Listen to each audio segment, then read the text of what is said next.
Hello बच्चों, कैसे हो आप। मेरा नाम है नीलेश और मैं आपको आज क्लास 10th का मोस्ट इंपोर्टेंट चैप्टर अम्ल और क्षार पढ़ाने वाला हूं।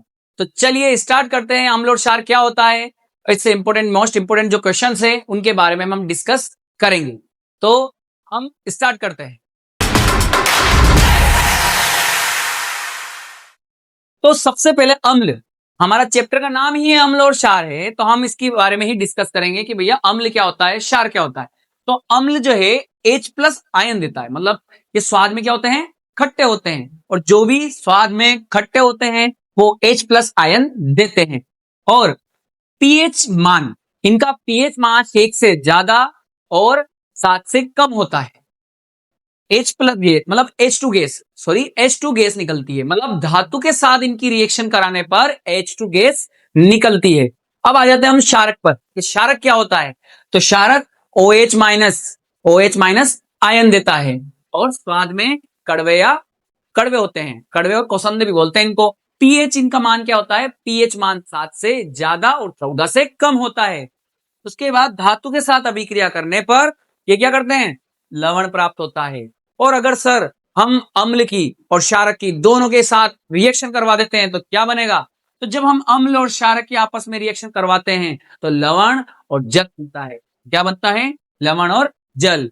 अम्ल को HCl प्लस NaOH बनाया, रिएक्शन करवाई तो क्या बना, NaCl प्लस H2O।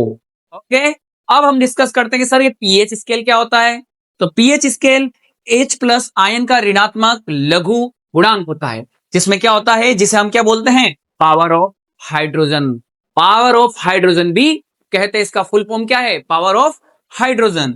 उसके बाद देखिए अम्ल जो रहता है 0, यानी हमने बोला था 1 से ज्यादा और 7 से कम, उसको क्या कहते हैं, अम्ल कहते हैं। और अगर 10 से ज्यादा और 14 से कम हो तो उसे क्या कहते हैं, क्षारक कहते हैं।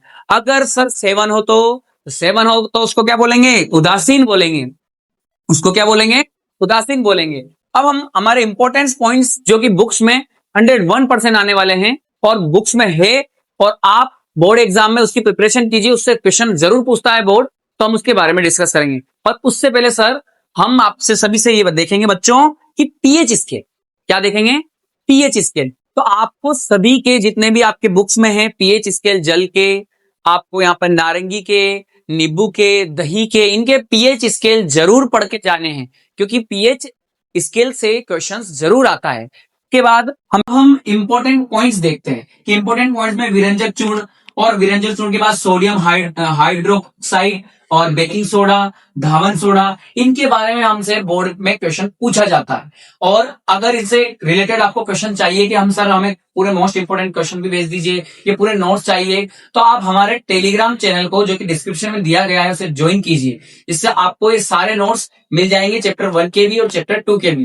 तो जल्दी जाकर ज्वाइन कीजिए। अब आते हैं हम वापस इस पे कि इंपोर्टेंस पॉइंट्स में हम विरंजक चूर्ण के बारे में अगर लिखना है तो हम बुक में कैसे लिखेंगे, हमारी नोटबुक में हम रासायनिक नाम लिखेंगे, उसके बारे में उसका नाम, रासायनिक सूत्र लिखेंगे, उसका सूत्र लिख देंगे। फिर हम यहाँ पर उत्पादन लिखेंगे, तो कैसे उत्पादन होता है, शुष्क भुजे हुए चूने में क्या है, पर क्लोरीन गैस प्रवाहित करके कौन क्या बनाया जाता है, विरंजक चूर्ण का निर्माण किया जाता है। उपयोग क्या है कि जल में रोगाणु को नष्ट करने के लिए, कपड़ों में क्या है, ब्लीच करने के लिए हमें किसका यूज करना पड़ता है, विरंजक चूर्ण का।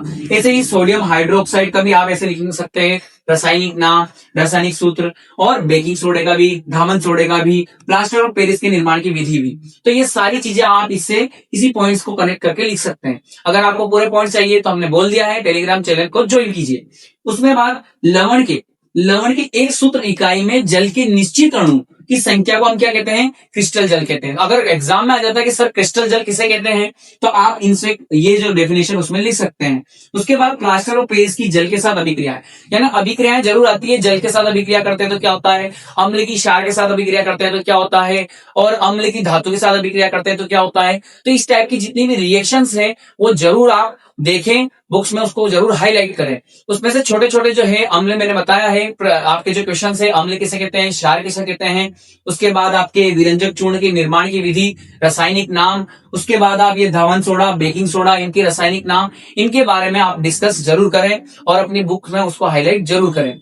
उसके बाद आप इनकी जो है रिएक्शंस जरूर हाईलाइट करें। तो धन्यवाद।